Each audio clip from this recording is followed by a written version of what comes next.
Okay. So, hello, everybody. This is Angela Carroll, curator and lead designer for the Historical Photography Project as part of the Black Arts District. I'm so excited to be in conversation with Dr. Ida Jones, who is the uh, archivist for Morgan State University. Today, we are going to talk about what is an archive and hopefully encourage you all to look through your own personal collections and learn about how you can take those materials and turn them into or donate them to an archive that already exists. Um, how are you doing today, Dr. Jones? Good morning. Find yourself, Miss Carroll. How are you? I'm doing really well. Thank you for taking the time to be in conversation with me. We really appreciate it. I appreciate the opportunity to share. So to start off, the role of an archivist is so interesting, but I think most of the time people have no idea what it is. So can you give us a brief definition about what an archivist is and what they do? Yeah, that's the standard question. I always preface and ask people, very few people know what an archivist is. If they anarchists or activists, but we are the sibling or sister profession to libraries. So if you know what a librarian does in their field with books, we are the sister profession. And so I always say we're farmers and restaurateurs. So the archivists are the farmers. We handle all of what goes into books and movies in its raw form. Whereas when you go to a restaurant, it's already on a menu and you just simply select. So that's what a librarian does. They have the final selection that is clean from the raw materials we maintain and steward in the archives. There are archives of every dimension known to man.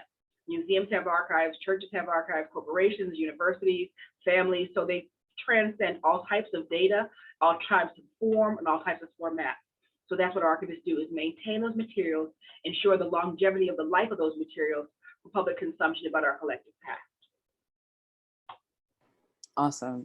And what inspired you to pursue archival or being an archivist as a career?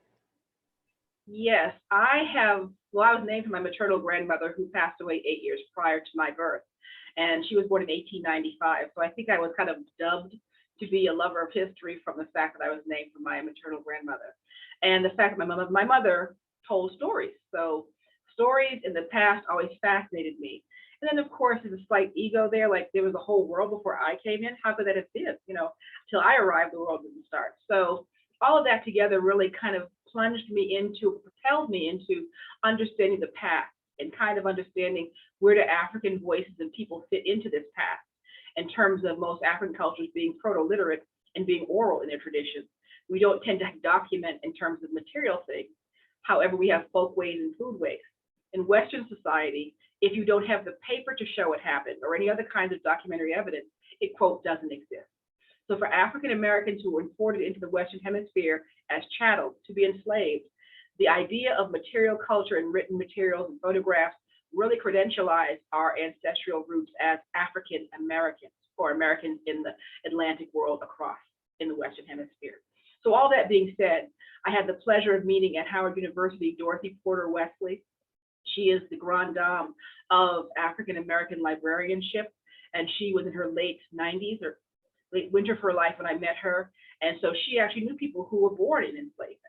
She actually pioneered her own system of cataloging because the Dewey Decimal System did not have dimension for African American expression. So having had a chance to meet her cultivated with the sense of this nationalism that I had, my understanding of our African selves. I felt impelled to make this career a place where we could save those documents and those material things that credentialize Black people.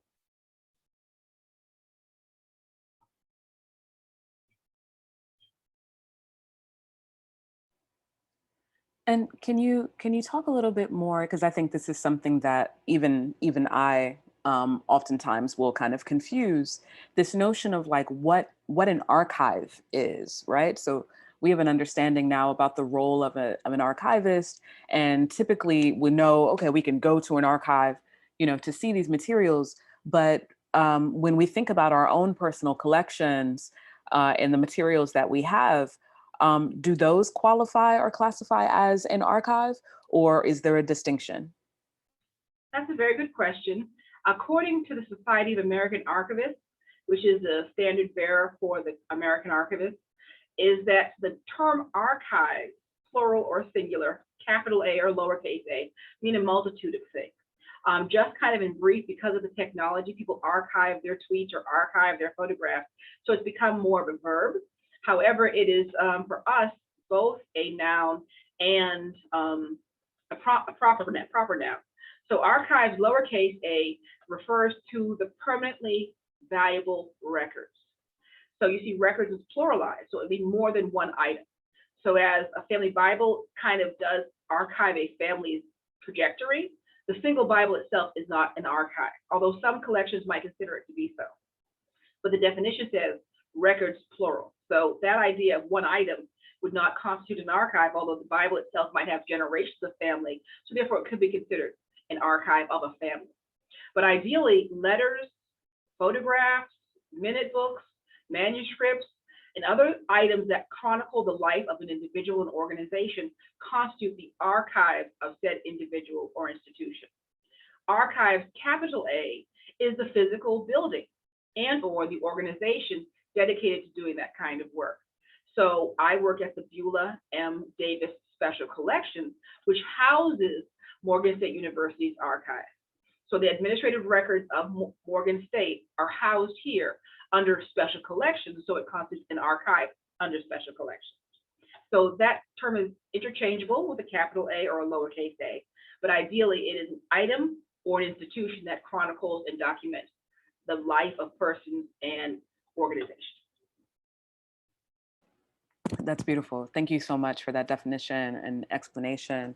I think, one thing that's always really intrigued me about the process of archiving is the kind of focus that it requires, right? The kind of intention.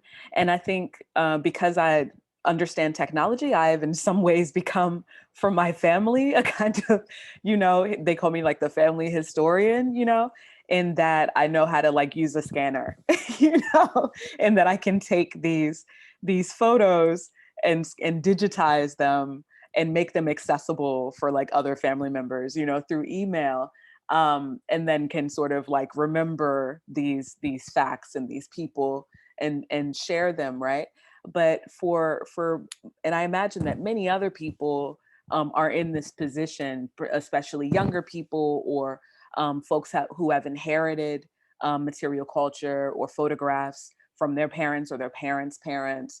This question of what do I do with all of this material, other than store it within a photo album or just keep it, in my home?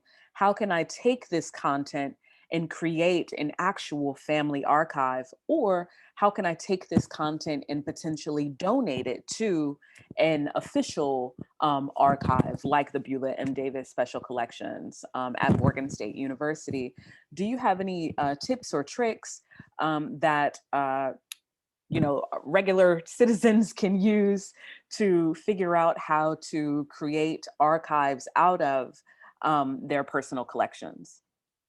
That's a great question, and I applaud you for being such a good steward of your family's legacy, because I know probably your generation does not believe in material things, so things have to be virtual. Everyone kind of pretty much move in one suitcase, and people are much more fluid in their movements, where they were 100 years ago, people were not as much fluid.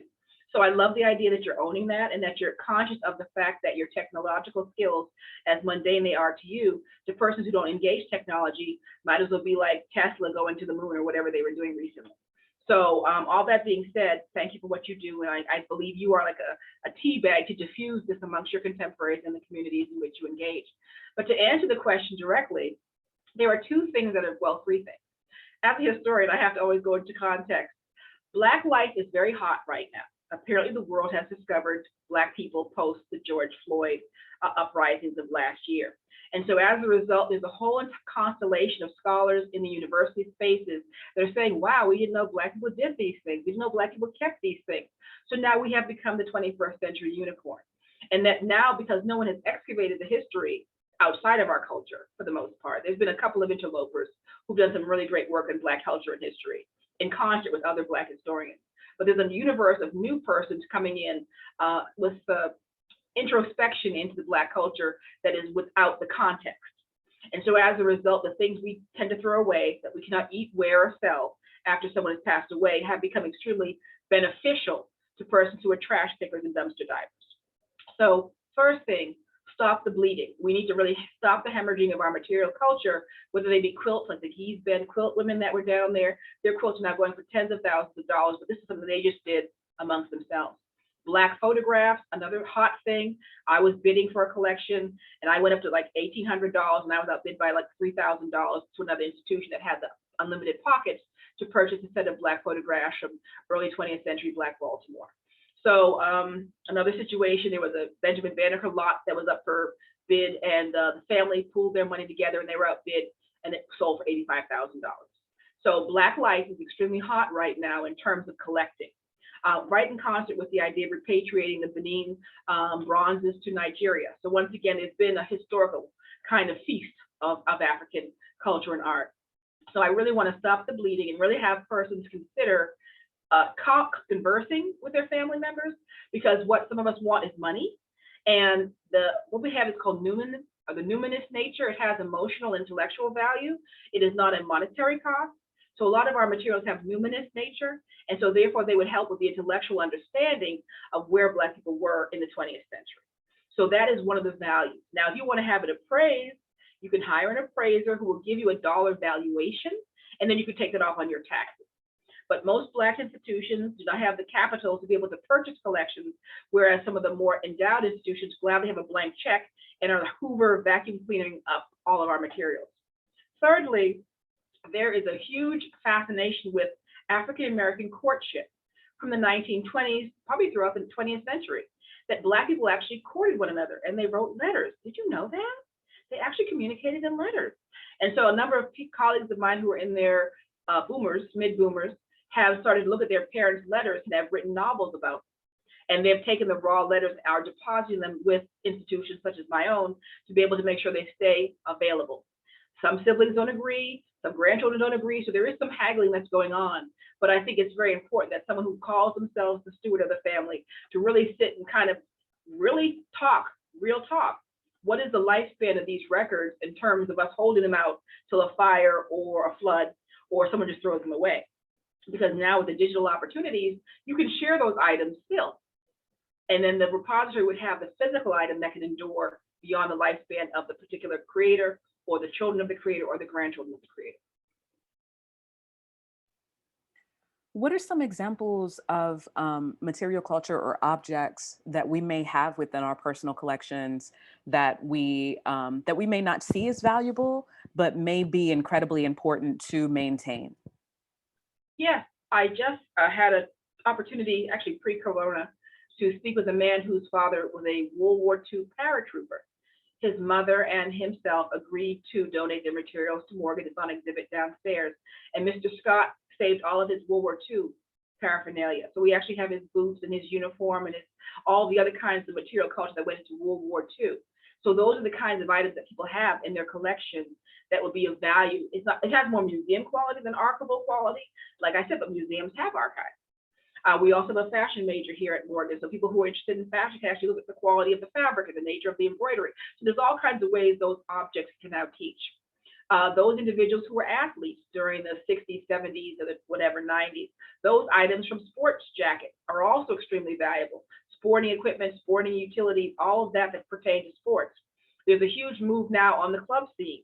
So anyone who might have attended clubs in 50s, 60s, 70s, or late 20th century Baltimore, the flyers, you don't do flyers anymore, or posters, photographs from club scene activity, and along those lines, even if certain clothing you might have worn during a particular club scene. Vintage clothing is also very interesting. I remember I had a pair of leg warmers. I don't know where they are now, but the idea that we as African people take things and then adorn them differently. So there was a huge move in my undergraduate years where people would actually paint jeans and paint things. That is art. So those kinds of handmade embellishments, they'll move from just simply being a common pair of blue jeans to now a piece of artwork that often chronicles the activity of an era. So Public Enemy or KRS-One, clearly I'm showing my age, those ideas of social protest were in the fabric and in the clothing. And so all of that pertains to kind of contextualizing, along with the written records and the photographs, who these people were, how do they live and move. And so all of that would be some of those things that we tend to have in our collections or in our home, even the pressing combs and curling irons that went over the open flame. Some people don't even know what that is, you know. So the Dominican blowout. But the idea of a hot comb and looking at that in terms of that, and just the idea of engaging the object for some people who are under the age of 30 or under the age of 25 is almost like me touching a dinosaur bone. Yeah. Why is it important? And we see a lot of, as you noted, sort of Black culture is trending, Black histories are trending, and we hope that that leads to actual political, you know, and social reform and change and actual liberation pursuits. But why is it important for people to, if they decide to donate to institutional archives, why is it important that they support Black institutional archives as opposed to giving to PWI archives? That's a very sticky wicket, but I definitely am happy to engage it because I have my own narrative. That's why I've chosen to stay in the HBCU world. And the idea of cultural competency, that is the term they're using now across the board, that cultures are competent in their own culture. So therefore, it makes sense to interpret things if you are culturally competent. I worked at the Moreland Spin Gun Research Center where there was a predecessor of mine who was not of the culture, who just put membership cards in one big folder. Well, when we go through that culturally, there's a member of a sorority in there, there's a member of an organization there. So those cards should have been on the surface level for someone to understand who this person was. When you don't have the cultural competency to understand the value of those organizations, you save them, they're in the collection, but the level of visibility they should have do not. At the same sense, some organizational records of a Greek letter organization were in a public file that should have been closed because they were ritualistic items that should not have been open to the public. And a member of the organization said, you might want to lock these down because this is pretty much what we still do. So cultural competency is extremely key. That's the politics. Well, no, I guess my opinion. The larger politics that universities and organizations and archives are empire. And when you think of empire, you think of the idea of colonizing ideas. So as a result, when you think of an institution such as a university as being an empire, what was the founding of the empire? What is the vision of the empire in terms of the larger world for the culture which you represent? If you see yourself reflected in the empire of that institution, feel free. But when you see yourself not reflected in the institution's empire or sense of itself, why all of a sudden am I now visible? What is the nature of that? Because they don't think like we do in terms of a 5 or 3 year plan. They think in terms of 50, 70 years, policy, and degrees. So once again, the idea of colonizing information is extremely important. And the idea of empire also marries with that. And I know there are some well-intentioned persons who are at various institutions for varying reasons, and maybe that individual intentions are well, but there's a larger empire at move here to really kind of colonize information. And once we understand that, especially as historians and African-American people, then we need to understand that we need to keep some things in our culture to control the narrative, but also to ensure the materials survive. Because that same Dr. Dorothy Porter Wesley I'm telling you about during the 60s and 70s was dumpster diving at the National Archives because they were throwing military records away. So they threw away all the clothing books of the USCT, United States Colored Troops. They threw the clothing books away. These were rather large ledgers where they actually wrote your name, what you were issued, all this information. She saved all of those. There's over several hundred of them at Moreland Spin Gun Research Center. And this is before digitization. They might have microfilmed them, I don't know. But the point is the original material went away. And the National Archives is the nation's memory center of governmental activity.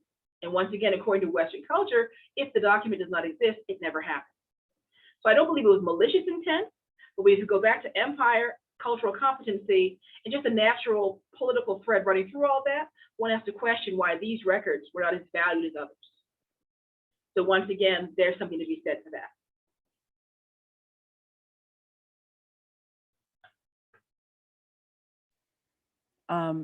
Yes, thank you for that. How can we learn more about the amazing collections that are at the Beulah M. Davis room at Morgan State University? And what are some of the featured collections that you guys are kind of excited about sharing right now? That is a great question. I have my colleague Marcus Ladd, who has just recently left, was my webmaster. So there is a microsite that if you Google Beulah M. Davis or Morgan State Richardson Library, you should find our microsite where we actually have PDFs of finding aids. The finding aid tells you who the person or organization was and what's in that collection, series by series and item by item.